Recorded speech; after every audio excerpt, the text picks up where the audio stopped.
Hi guys, welcome back to TR's Tarot Talk 1111.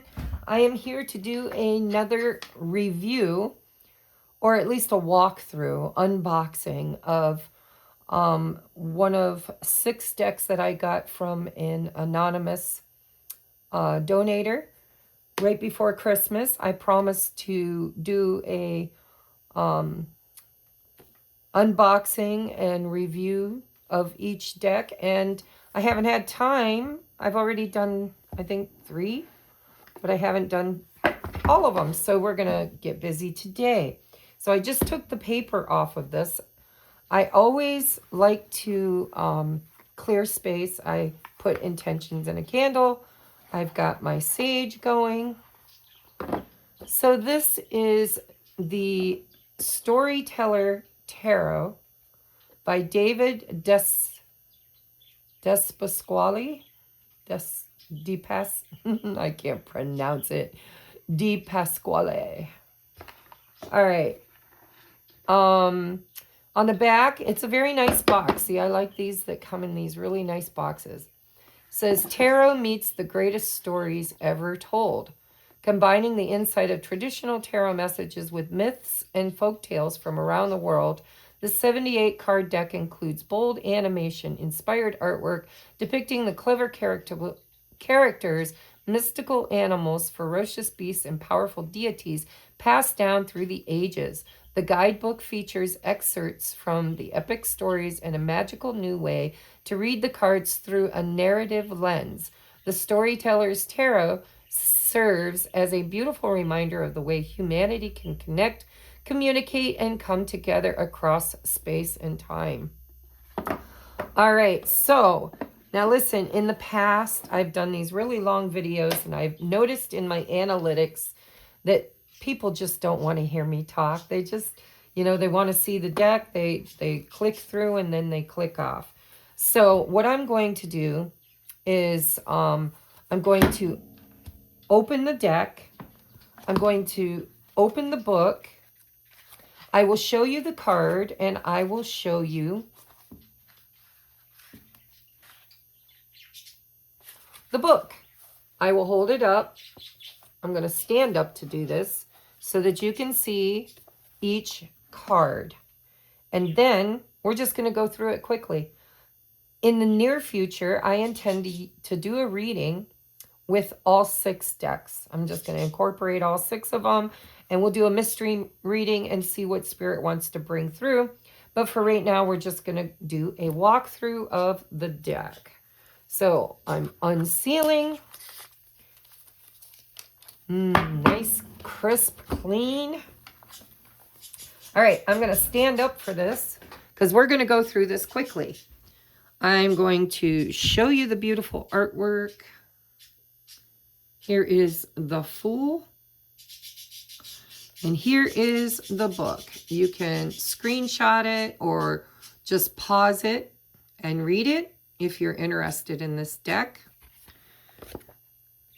It is the Mullah Nasruddin is a hero in Muslim folklore.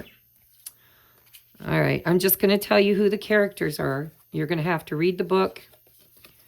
All right, the next one is the Mage. So it's a fox of many tails with a mask and a scroll maybe in his mouth.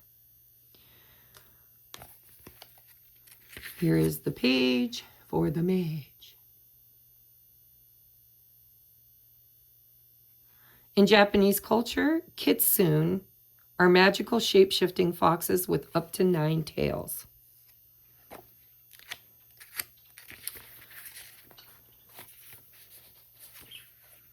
All right, next up is the High Priestess. I'm going to show you the card. You can read the book at your leisure. This is Saraswati. Is the Hindu goddess representing the creative arts, knowledge, learning, and wisdom.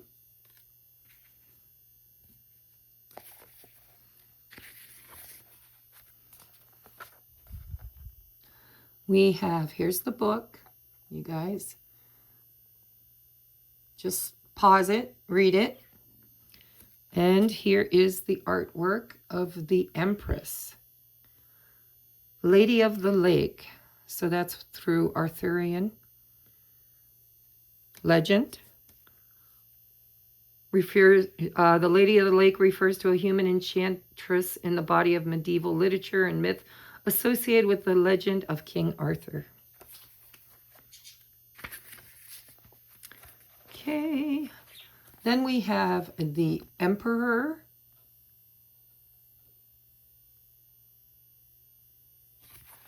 And here is the beautiful white stag. Wow, look at that. The Emperor.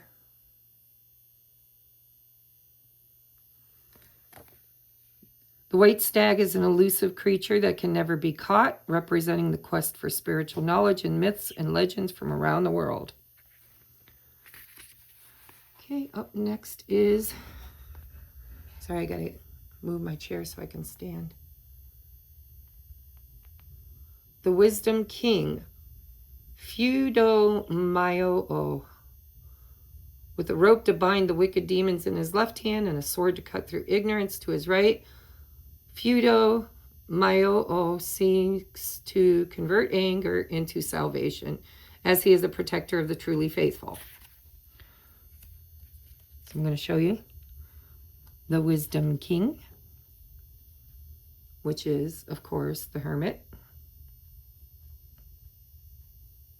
Oh no.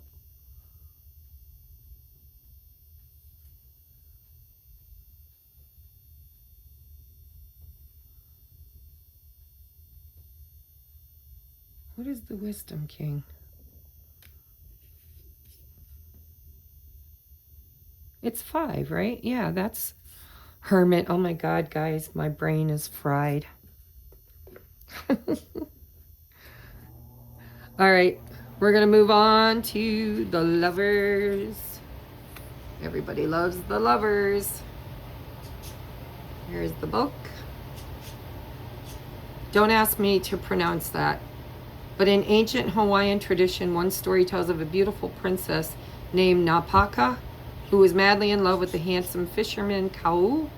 Since the custom of the time strictly forbade royals from marrying commoners, one of the Kupunas elders advised the couple to journey to ask the high priestess for guidance. So here is the artwork of the Lovers. Very beautiful. The next is the Chariot. Garuda, a Hindu demigod primarily depicted as the Vahana, mount or vehicle of the god Vishnu, is often portrayed as a protector with the power to swiftly travel anywhere. Here is the vehicle, which is, of course, the chariot. Beautiful artwork. I can't wait to try a reading with these. All right, up next is Strength. Strength, here's the artwork, is the lion with the red eyes. A Somali folk tale tells of a small village long ago where villagers raised lions from birth to guard their farmlands. And there's a story about it. All right. Next is, here's the Hermit. So what is 5? I got to go back and look. You guys will have to tell me what number 5 is. So number 9 is the Hermit. Why can't I remember? Like today is just one of those days. So this is the Wild Fox Koan, which is the Hermit.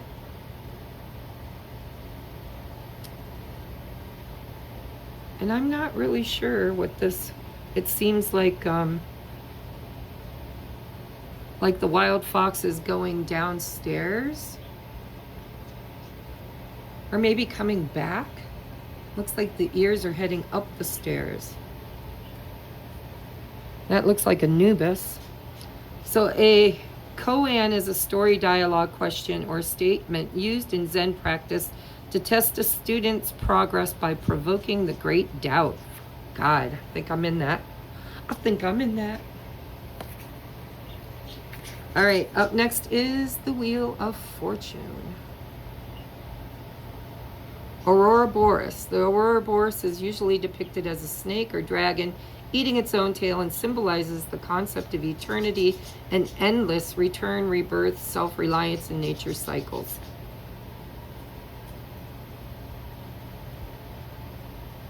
There's the artwork. Okay. Up next, we have Justice. Here is the artwork.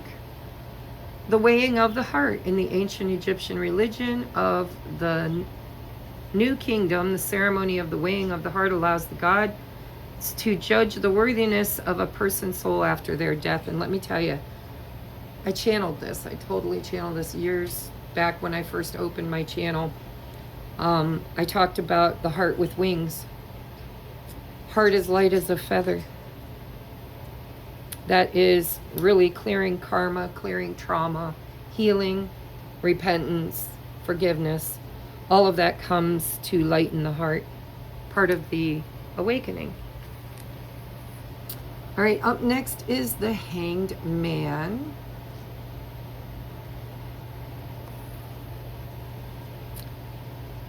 Odin hanging from a Yggdrasil.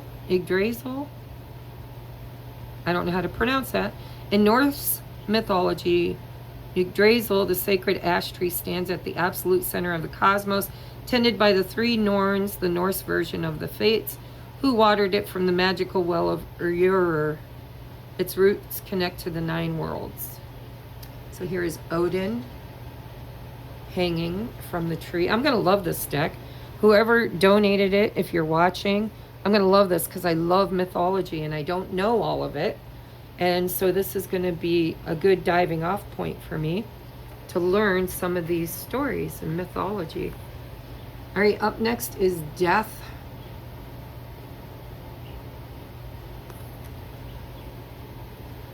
The Santa Muerte. Nuestra Senora de la Santa Muerte, Our Lady of Holy Death, is a Mexican folk saint and the personification of death itself. Here's a story. You'll have to pause it and read the story and let me know in the comments if you like this deck. All right, up next is Temperance. I hope you can see that once you pinch it and make it bigger. So Temperance is the dog and his reflection. A fable about a dog to whom the butcher had thrown a bone was hurrying home with his prize as fast as he could. I'm not going to read the story, but you're going to have to read. That's why I showed it to you. Look at the little dog. I like the artwork. Okay, up next is Vice.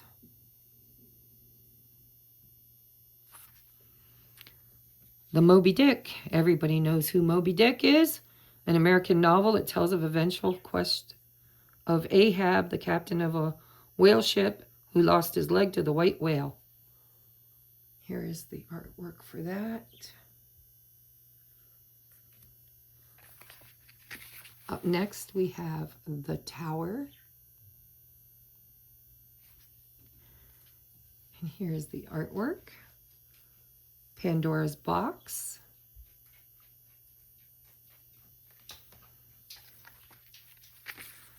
Then we have the Star.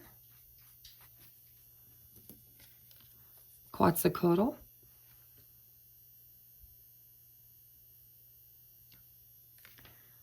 I'm going to try and do this more quickly because it's getting time for Jesse to get off the bus. The moon is Tiangu Gao, the moon-eating dog. Chinese mythology. Oops. There's the artwork for the moon. The dog eating the moon. I'm wondering.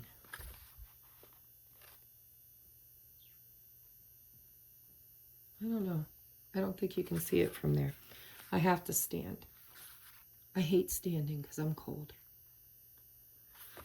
All right, the sun is Tiangu, another gu word. The moon, oh, we just did that. That's the moon. Let's do the sun. Sorry. Here is the sun. Here comes the sun.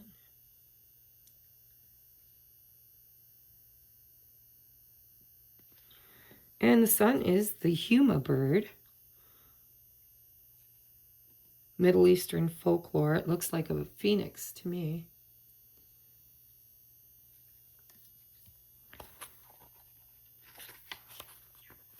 Let's see if I can bring this down. Let's bring it down so maybe I can sit. I want to see if you can see.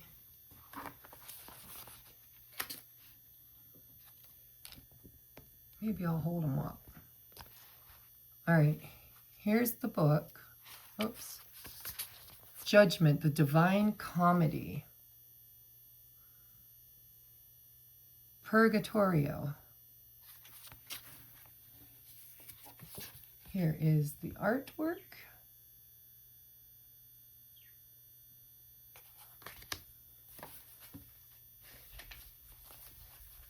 Then we have the world.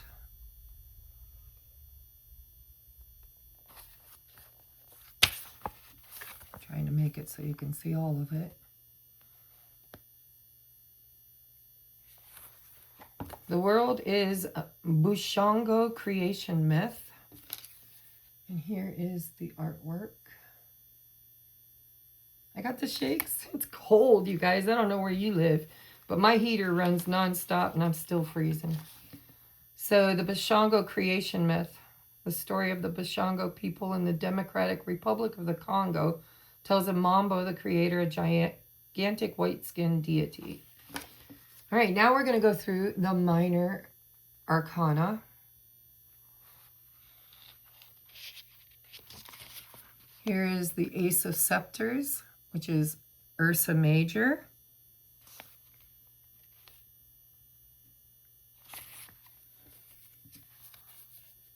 Here is the artwork. This is very difficult to see. Let me see. Sorry, guys. I really want to do a good job. Now, is that? Yeah, that's in shot. All right, so this would be the Two of Cups.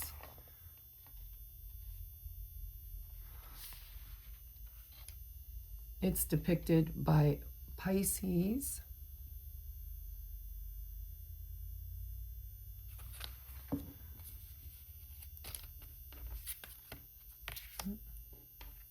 We have the Three of Scepters. I think you can see it. Yep. Here's the book.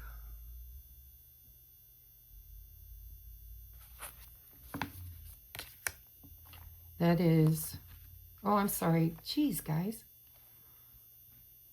The Three of Scepters is Aquarius.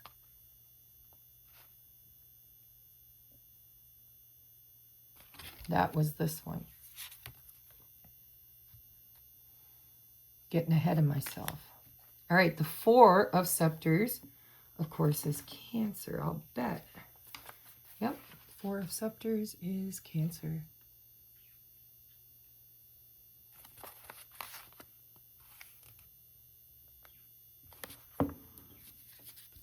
The Crab.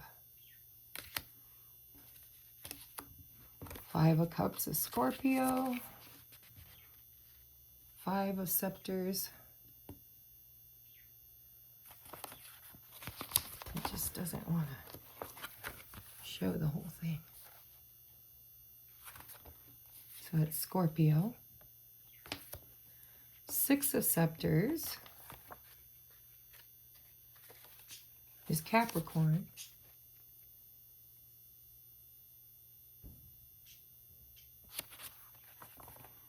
That's Six of Cups. I think Cups.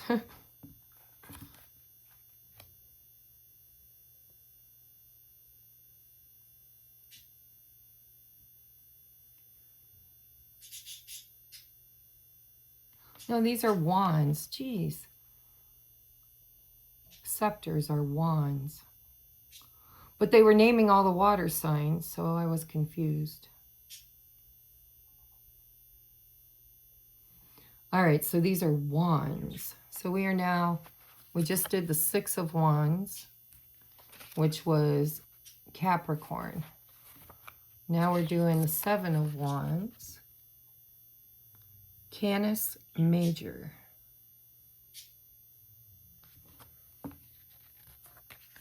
The 8 of wands, Pegasus.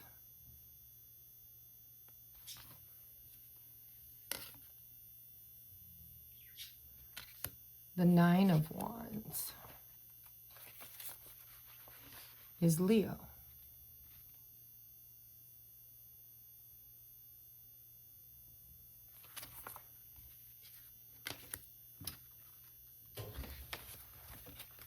Ten of wands is Orion.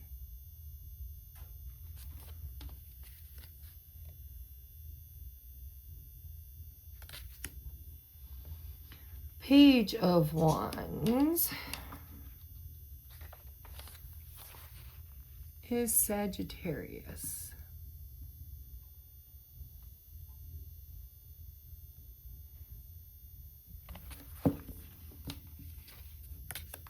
The Knight of Wands is Hercules. We all know the story of Hercules, don't we?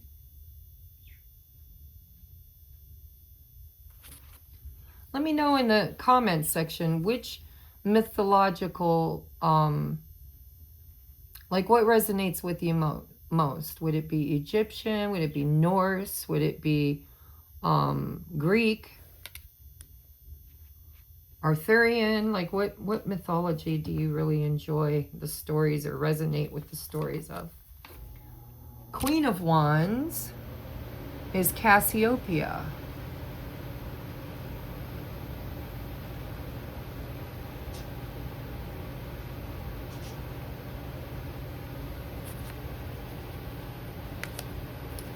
The King of Wands is Centaurians, or Centaurus.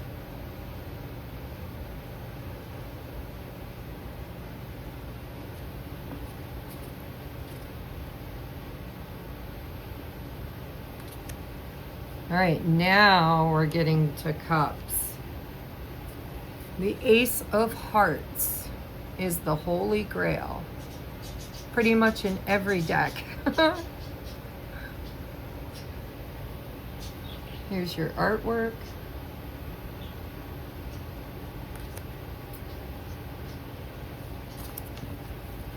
Next is the Two of Hearts, Two of Cups, Cupid's Quiver.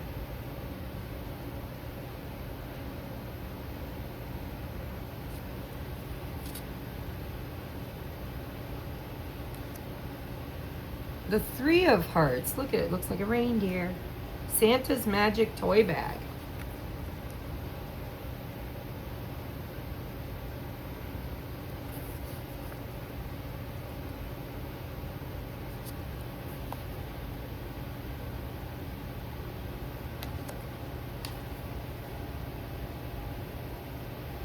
The Four of Cups is the Lantern of Diogenes, or Diogenes.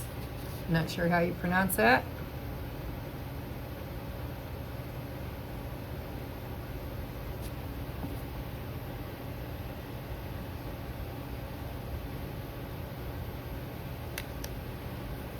Okay, there's the Trojan horse. Is the Five of Hearts, Five of Cups, is the Trojan horse.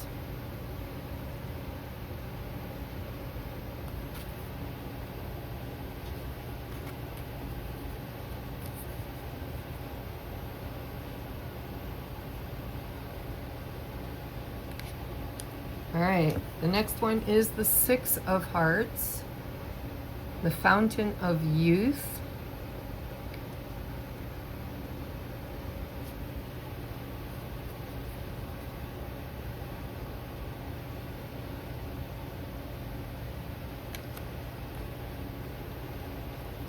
The Seven of Hearts is galoshes of fortune.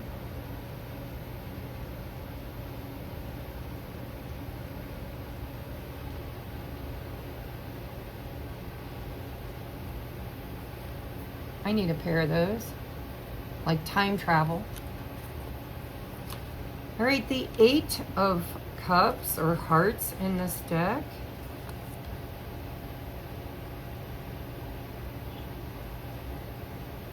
And it is Jacob's coat of many colors.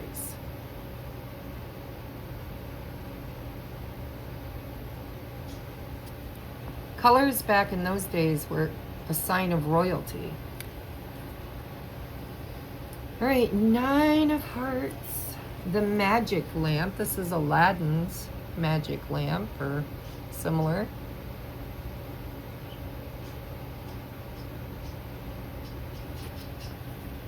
Here's the artwork. Next is the Ten of Cups, which is Hearts, pot of gold.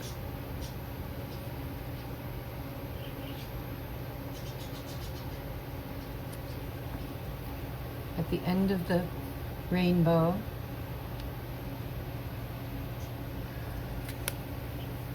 Here's the Page of Cups. The Winged Petassos. I'm not sure how you... Petassos?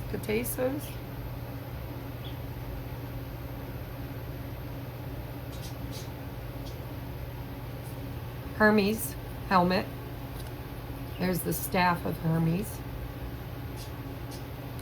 Trismegistus, or how do you pronounce his name? Hermes Trismegistus, something like that. All right. The Knight of Cups is the cap of invisibility, also known as the helm of Hades.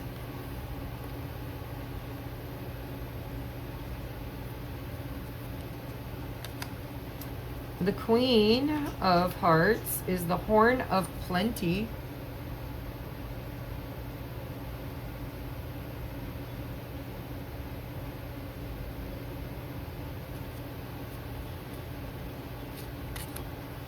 The King of Hearts, holy crap. We've got the Ark of the Covenant. So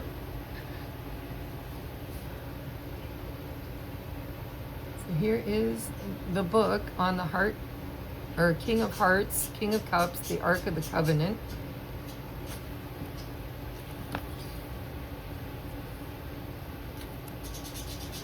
Then we're going to the Ace of Swords, which is called Ace of Spikes. The Almirage, a gift given to Iskander, Alexander the Great, from the inhabitants of Dragon Island after defeating the serpent who was feeding upon their livestock.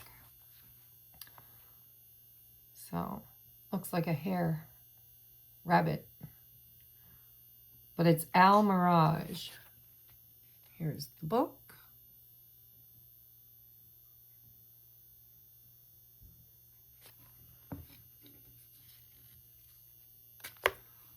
Then we have the Two of Swords,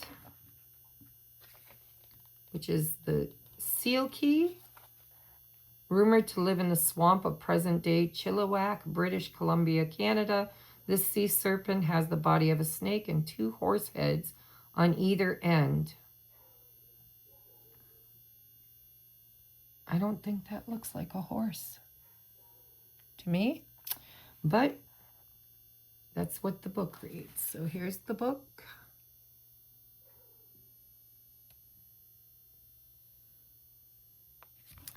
Here's the snake that has the horse's heads. Here is the Three of Swords. Listen, guys, these names, I don't know how to pronounce these. Ahuizotl is a legendary creature said to appear in the Lake Texcoco area of Mexico. originating in Aztec mythology as a friend of the rain gods.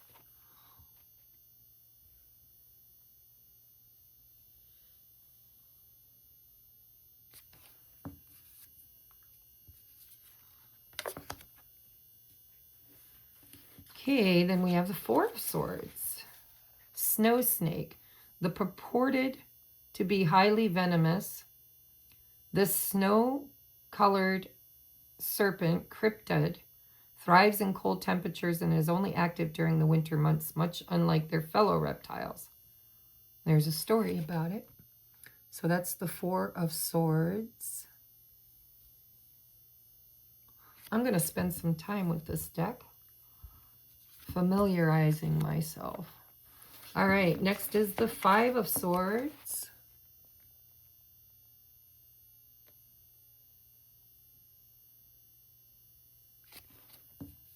Which is the Wendigo. In the traditional belief system of several Algonquin, you're going to have to read the book, guys, speaking people such as the Ojibwe, Cree, and Naskapi. The first ever Wendigo was once a lost hunter whose intense hunger drove him to cannibalism during a brutally cold winter. Once he tasted human flesh, he transformed into a demented creature. Ooh, Five of Swords. I don't want to run into him.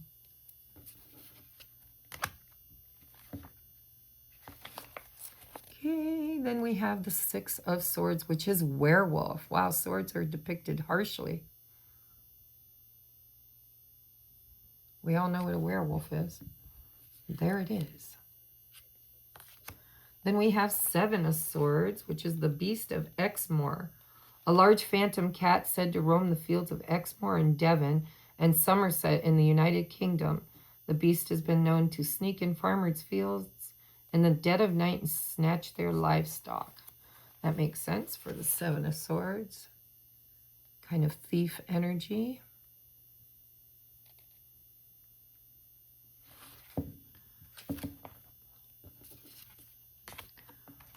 Now we have the Eight of Swords. Here's the book. The Jersey Devil, also known as the Leeds Devil. This creature inhabits the Pine Barrens in New Jersey, USA, and often described as letting out a paralyzing, blood-curdling scream to those who get too close. Well, alrighty then. Eight of Swords. Don't get too close. All right, Nine of Swords. The Mothman. I've heard of this guy too. Here is the Mothman. On November 15th, 1966, the pits of hell itself opened up and birthed the Mothman in the town of Point Pleasant, West Virginia. Two young couples were driving together along Route 62 near the National Guard Armory and Power Plant when a 7-foot-tall creature rose from the road, eyes gleaming bright red in the headlights of their car, and there's more to be read.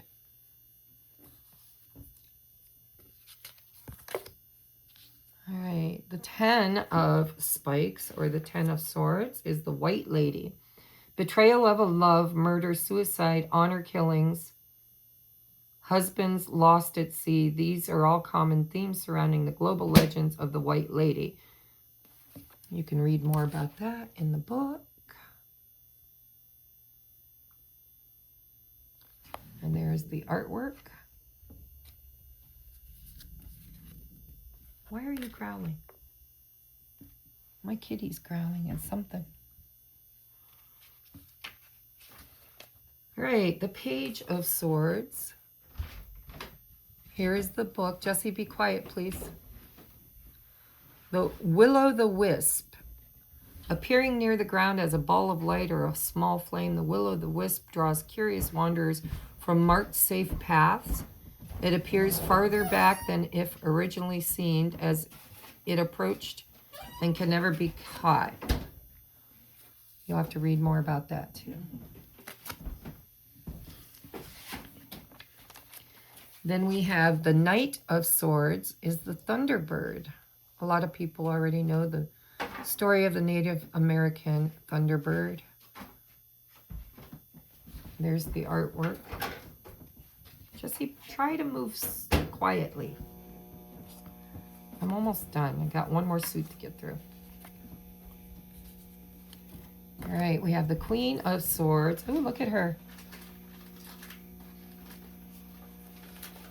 She is a vampire? Oh, no, that's the king.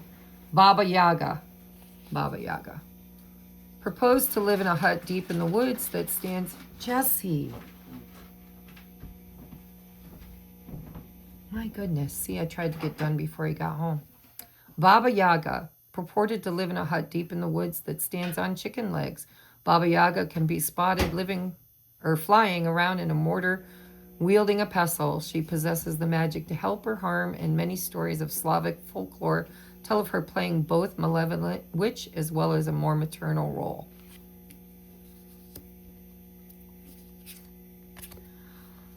Okay, the King of Swords is the vampire.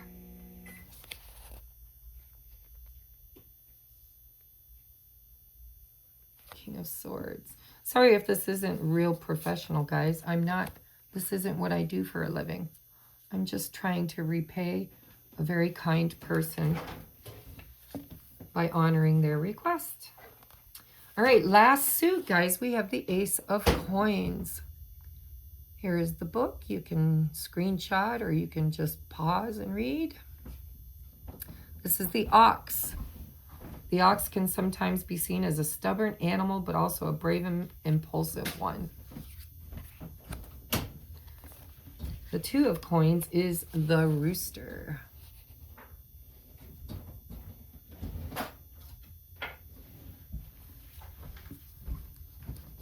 Before the invention of alarm clocks, nature provided its own alarm clock in the rooster. Although I've lived in the country and I've heard those damn roosters go off all day long. It doesn't have to just be in the morning. That's kind of a myth, or at least in my experience. All right, up next is the Three of Coins. Is the rabbit. Smart and capable, rabbits love a good race.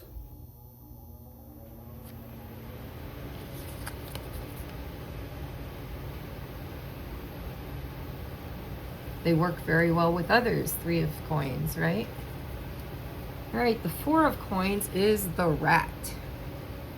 Pack rat, right? Hiding under the horn of the ox, the rat tricks his way to the finish line in the Jade Emperor's zodiac race. Rats are hard and diligent workers, wise, thrifty, but often thought to lack courage, instead choosing to scurry off quickly with whatever they can carry and work behind the scenes. They like to hoard things, hide things. All right, the Five of Coins is the snake. Legend has it that the snake used to have 4 legs until it began attacking humans out of disdain. After an unheeded warning from the Jade Emperor, he ordered his divine soldier to cut them off as punishment. Spending the rest of his life devoted to making up his mistakes, he began to eat pests and slither on the ground silently as to not bother humans.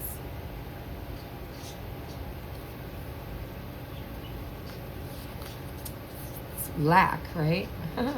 Now I'm lacking my legs. All right, Six of Coins, the monkey. That's Jesse, he's my monkey. Six of Coins. Long ago, when the Tiger King would leave his mountains, he would leave his friend Monkey in charge. While out on his travels, Tiger fell into a hunter's net, could not free himself until Monkey showed up and rescued him. And there's more to the story, guys. Read the book. All right, up next is the Seven of Coins. Here's your book. There's your artwork. It is the horse imprisoned under the Kunlun Mountains for his aggressive crimes against the Dragon Palace of legend. The horse begged the ancestors of human Ren Zhu to save him as he passed by the mountains. There is more here, guys. I'm just kind of giving you a teaser. All right, the 8 of Coins. Here's the book.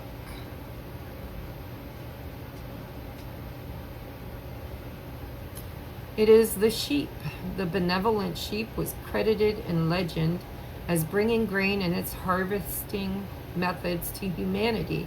By stealing seeds from the Jade Emperor, he presented these seeds to the humans and instructed them how to plant and cultivate them before quietly returning to the heavenly palace.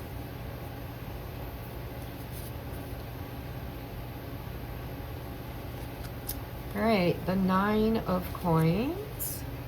I can't wait to use this deck. Is the pig. Pig are symbols of wealth, honesty, and great and practicality. Many are familiar with the concept of piggy bank. This comes from Chinese pig-shaped money pots because in China they are symbols of good fortune.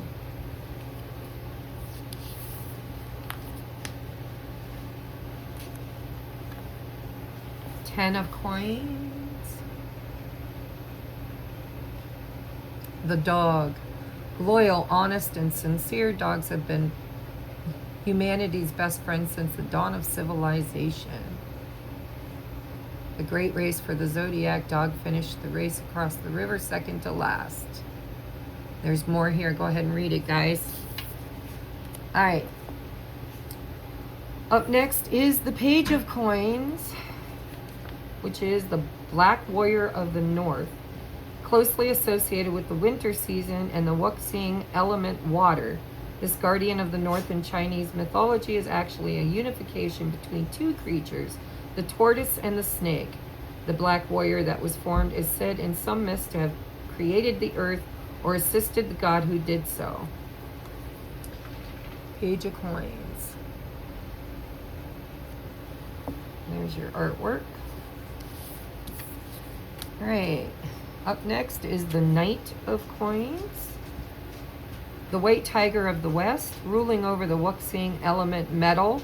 The mythological white tiger of the west was believed to be the king of beasts. It was said in legend that the white tiger would appear when the emperor ruled with absolute virtue and peace existed throughout the world.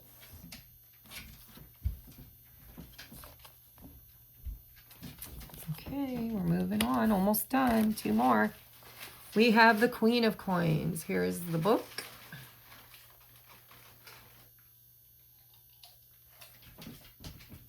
And here's your artwork. The vermilion bird of the south, selective about what it eats and where it perches, the elegant vermilion bird of the south represents the element fire. According to historical records, it originates from the legendary Chinese phoenix, also known as Feng Wang, and also technically separate creatures. And although technically separate creatures, the vermilion bird is treated similarly to the Feng Wang in symbolism. There's your artwork. We have the King of Coins. Wait a minute, did we skip one? Nope, that's it. All right, here's the artwork for the King of Coins, which is the Azure Dragon of the East. Representing the element wood and ruling over the east, the Azure Dragon is a powerful, commanding dragon god. Legends of the Azure Dragon being reincarnated as famous war heroes are abundant in Chinese literature.